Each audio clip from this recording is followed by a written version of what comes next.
تجميعة حيدر أحمد عباس. طبعا أحمد حيدر عباس كان بالبداية إجانا هو والأهل، ما كان بباله أو ما كان يعرف شنو المواصفات اللي تعجبه يعني، بس كان عنده حالة حال كل اللواعيب، قافل الكرت شاشة 16 جيجا ورجاء الكرت شاشة 16 جيجا. طبعا ايش قد ما شرحنا له بينا له انه طريقة اللعب مالته ونوع استخدامه يكفي حتى ال 8 جيجا، بس ما فاد يعني. احنا علينا ننصح.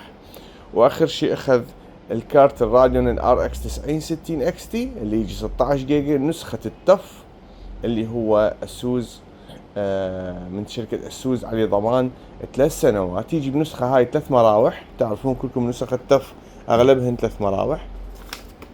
السعر مال هاي التجميعة راح انطيكم اياه بدون ذكر الهارد، او راح اذكر الهارد 1 تيرا، هو خلى 2 تيرا بس. اني حتى يطلع السعر ستاندر راح اقول لكم سعر التجميعة ويا هارد 1 تيرا اللي هو 1,465,000. الزبون خلى 2 تيرا ما راح يصير السعر اغلى من اللي ببالكم. 1,475,000 هاي ويا 1,465,000 هاي ويا هارد 1 تيرا. الرامات 32 جيجا من شركة ادلينك، ضمان تايوانية، ضمان عليه سنتين. البورد بي 650 ام كي، ضمان من اسوس، ضمان عليه 3 سنوات. والسي بي يو 7500 اف رايزن 5. هذا المعالج الذهبي اللي يرهم ويا الكروت العالية وكروت الناصية. الكولينج سيستم راح يكون هوائي من جيم دياز البورس اي 2. هذا الكولينج سيستم علمي لانه بي مراقبة للسي بي يو، ولا يحتوي على ار جي بي وهيت سينج واحد، تور واحد. الباور سبلاي برونز من سيجوتب 750 واط، مع الكيس اللي اني مرضيت على اختياره لانه هو قلقامش.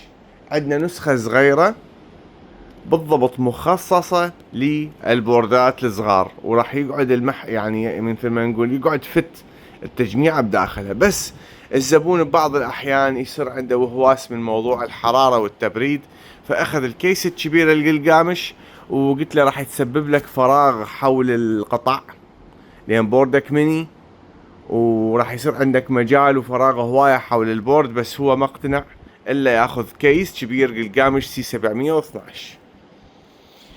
خليكم ويانا، خلينا نشوف شكل التجميعة شلون راح يصير بالاخير، وهل انتو راح تعجبكم لو لا على السبيس اللي راح يصير حول البورد.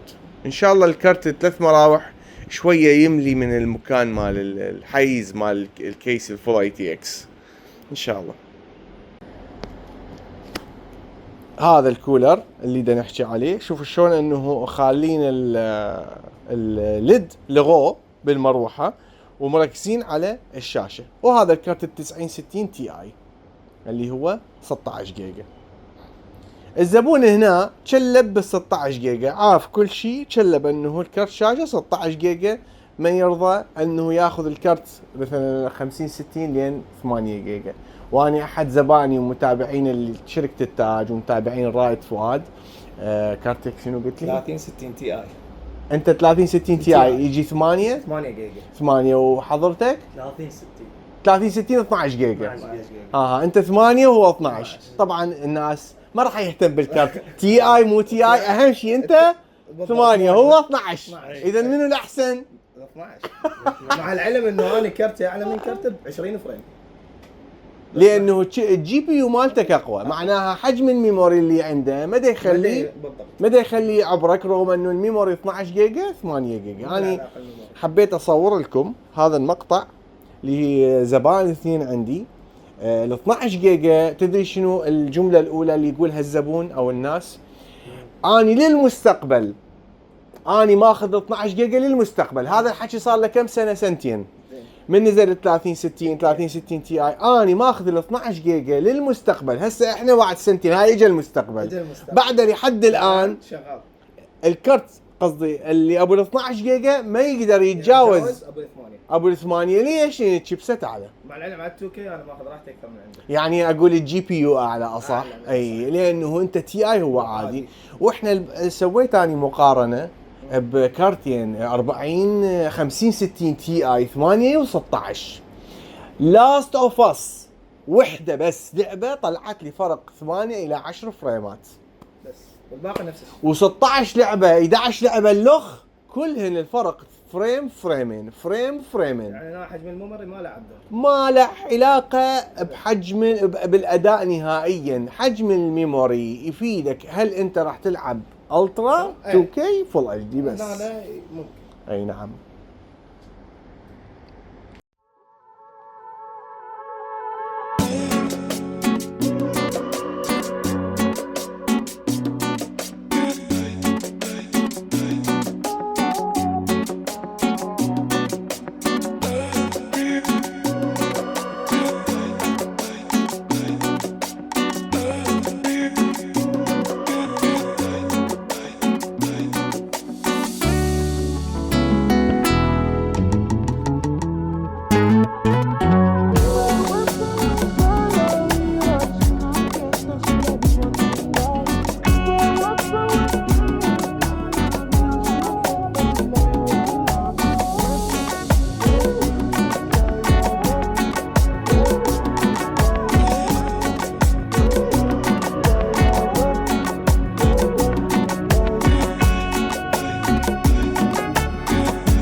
واخيرا اللي دا انتظرهن الام دوت 2 الادلينك الجيم 4.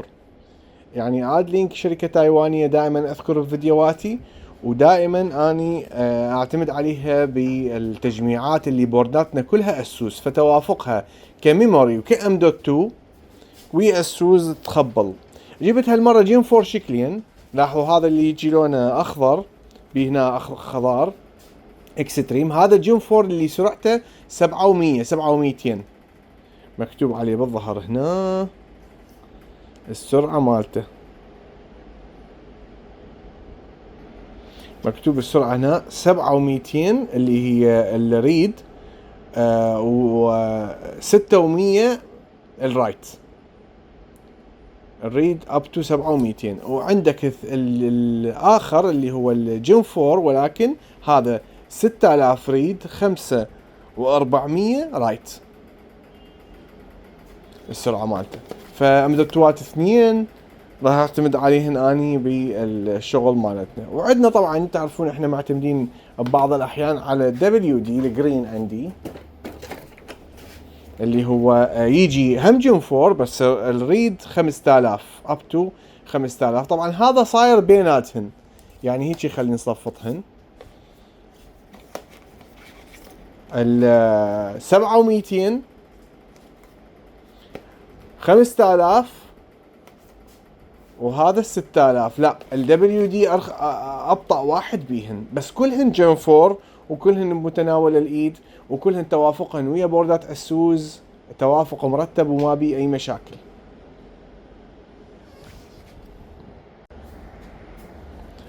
شباب طبعا نسيت اذكر انه هو جن 4 الموديل مالته اس 93 والجن 4 الاخر اللي هو الموديل مالته اس 85.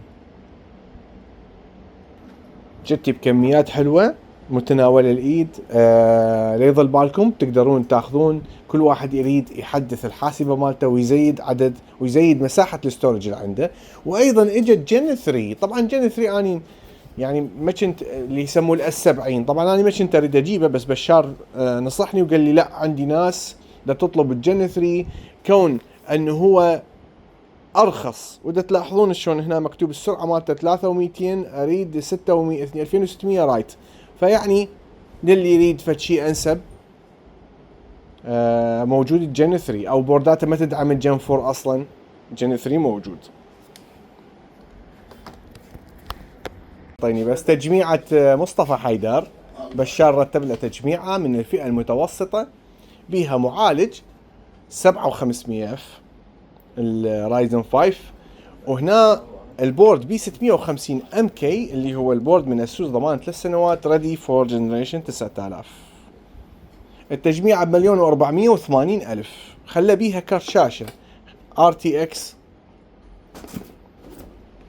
5060 8 جيجا يجي ويا هاردين. طبعا هي ممكن تكون انسب التجميعة لان هو اخذ هاردين 512 سرعته 3200 و1 تيرا مال العاب سرعته 6000 تردد من شركة ادلينك التايوانية. شوف باع لون الواحد تيرا جن 4 لونه رصاصي، هذا جن 3. الرامات 32 جيجا من ادلينك التايوانية، سرعة 6400. كولينج سيستم من جيم دياز 240. اني الولد عجبه هذا، انا كنت اريد انطيه سيلفر ستون بس هذا ار جي بي مالته مرتب. راح نحاول منشد هاي المراوح، نشد مراوح الكيس اللي راح تشوفوه هسه. الباور سبلاي 750 جولد من شركة سيوتب بي سي اي 5. الكيس الكيوب الجام هذا اول سي 710، هذا اول مرة نشد هذا الكيس، اول تجميعة راح تطلع بيه. هاي المراوح اللي هنا انفينيتي راح تكون هي على الراديتر 1,480,000. خلونا نشوف شكل التجميع شلون صار.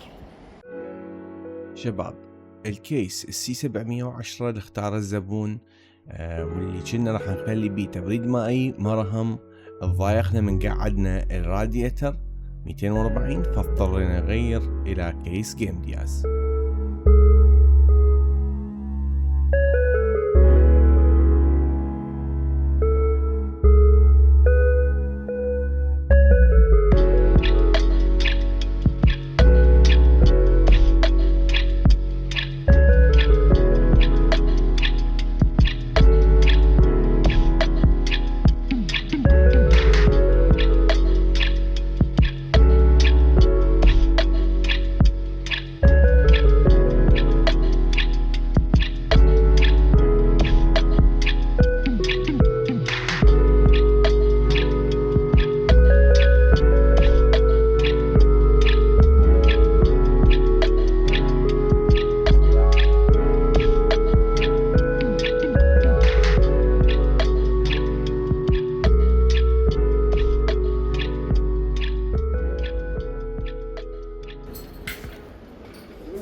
شنو كارتك؟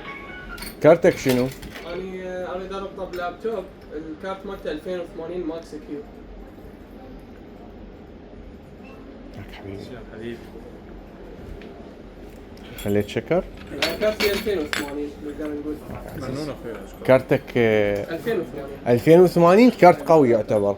والله يوسف شفنا فيديوهات على ال 2K بالنسبه اشرب شاي اشرب 2080 كارته ويد 2K اوكي RTX 2080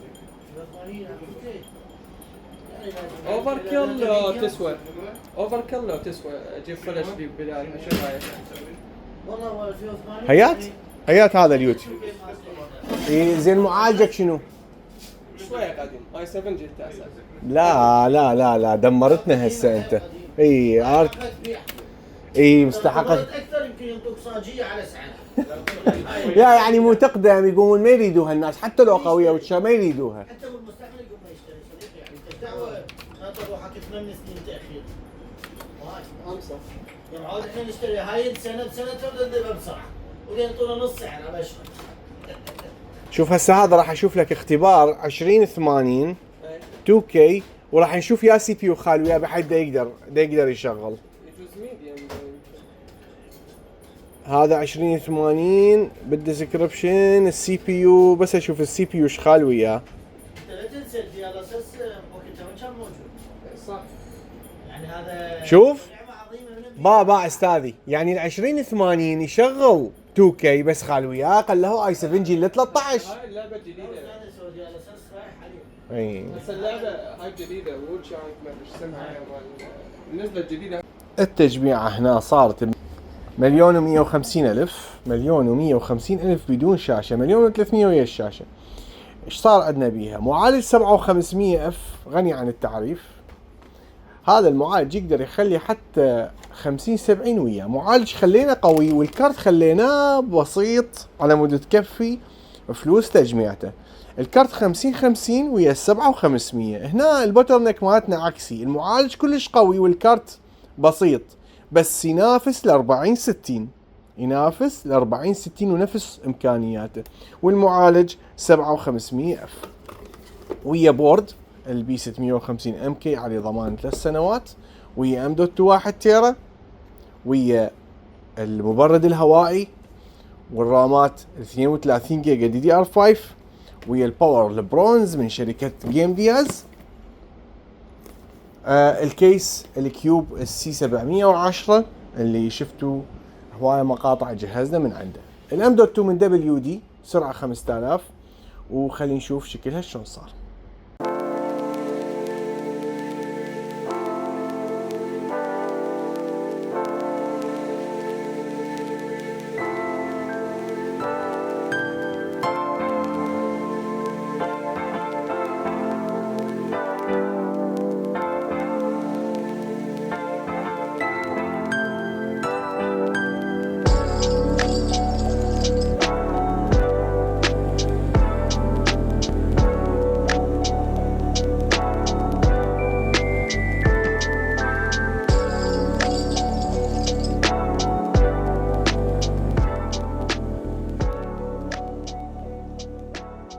اليوم تجميعتنا انا راح اسميها تجميعة الابيض والاسود، لانه احنا شكلنا ونادر ما يجيني زبون يعني ما يهمه ابيض اسود يقول لي هي راح تطلع حلوه وتناسق الالوان. احنا بهاي التجميع ابيض واسود اختارينا باور سبلاي كيبلات ابيض متناسق ويا الكيس من اف اس بي اللي هو كيبلات ابيض.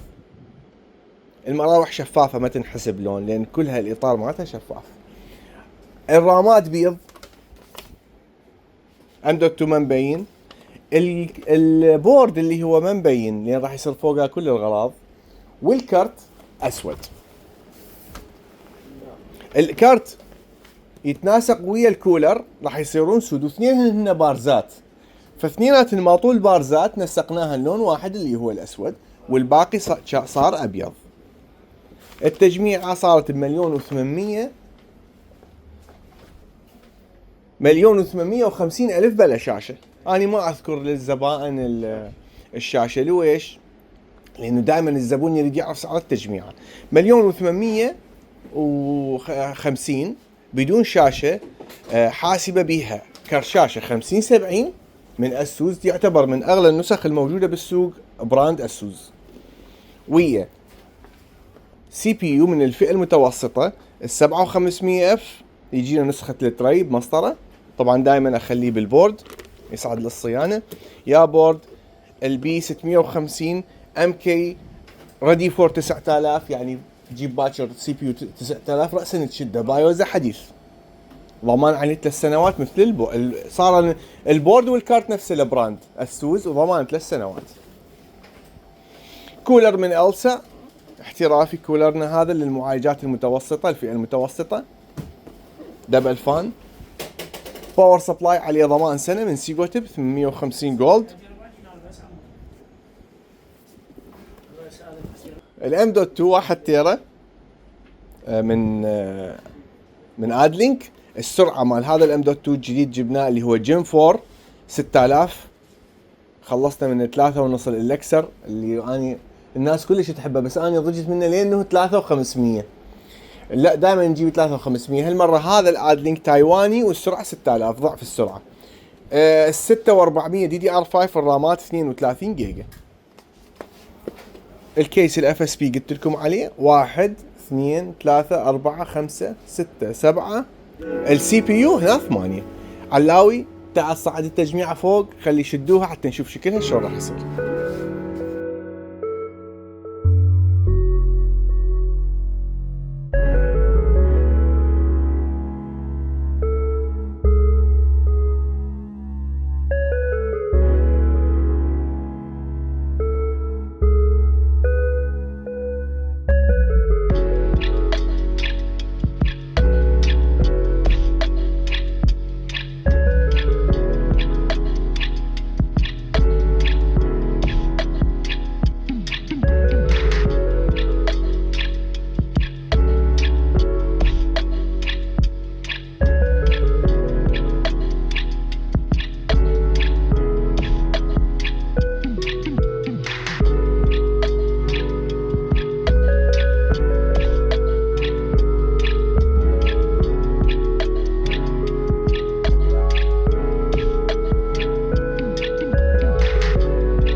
اولا مثل ما قلنا صارت مليونين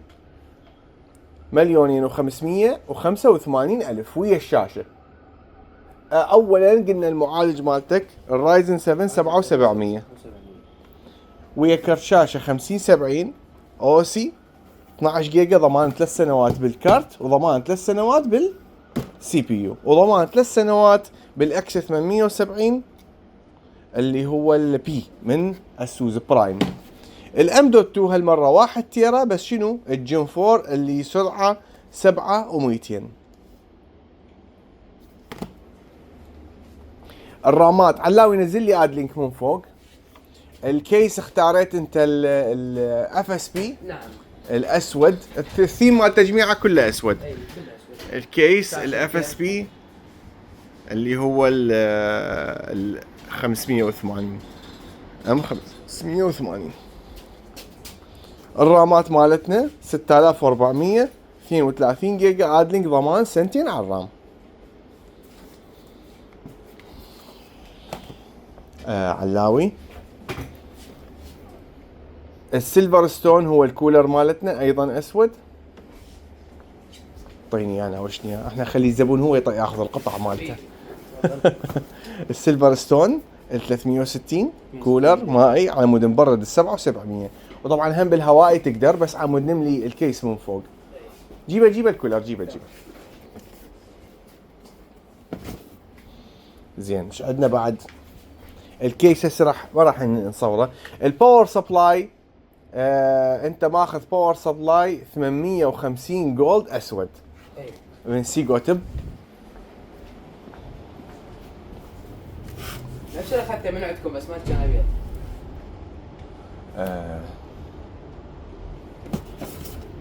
نفس هذا بس هذا 750 احنا 850 مالتنا. هسه راح نجيب قطعه من المخزن.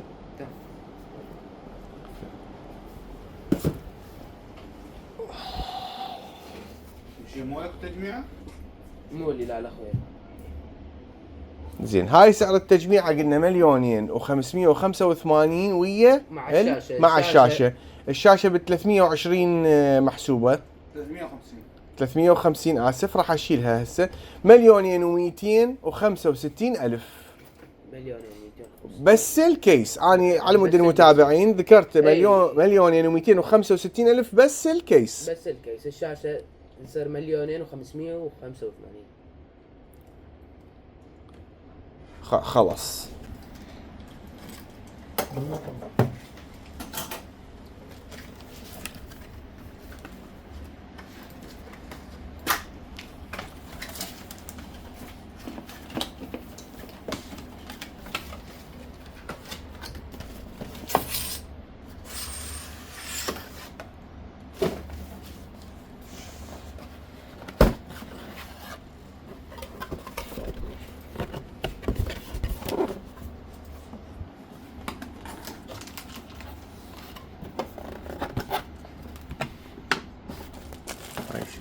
اشياء. هاي الستاند مالها.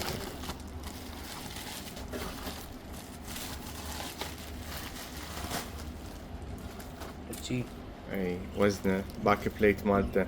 تدري شنو احلى شيء يعني بزوتك عاجبني؟ هنا القصه مال هذني، شوف حوافها، هاي الحواف مال القصه. حلو هي عبالك لمعة. شي بيها لمعة.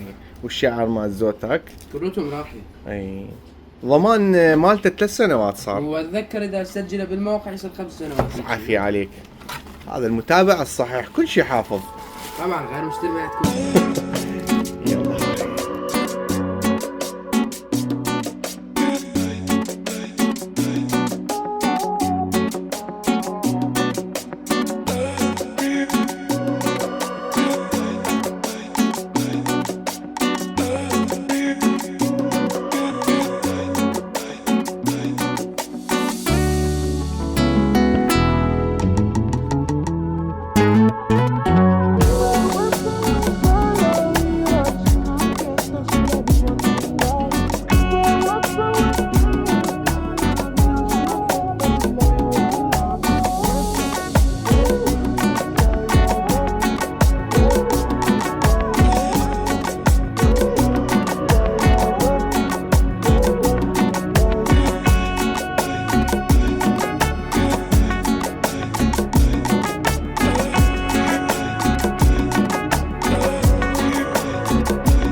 تجميع لأحد متابعين الصفحة،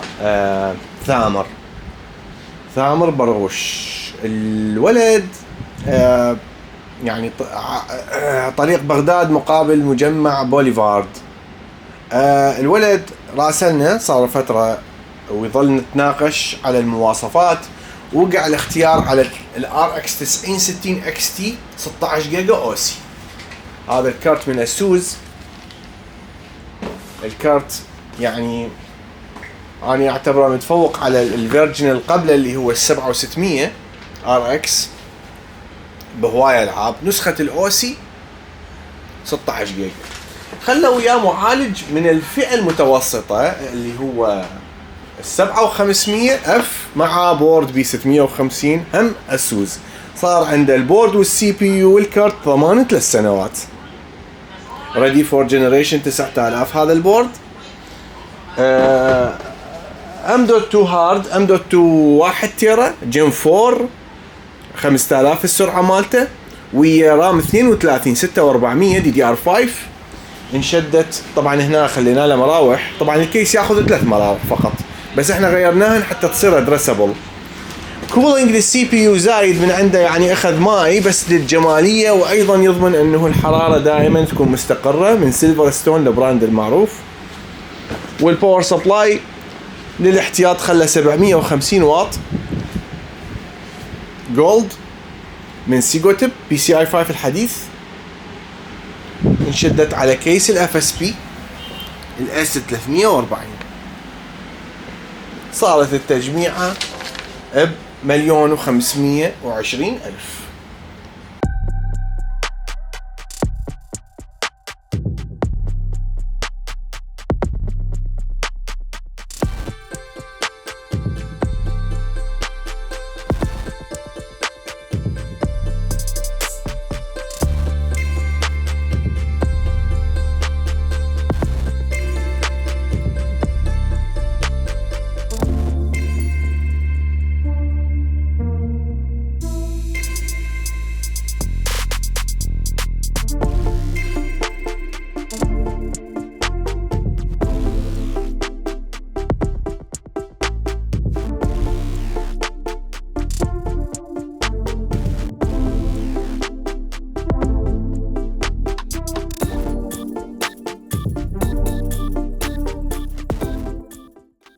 أعزائي المتابعين، أرجو أن استفادتوا، أرجو أنه استمتعتوا. لا تنسوني باللايك والشير والسبسكرايب.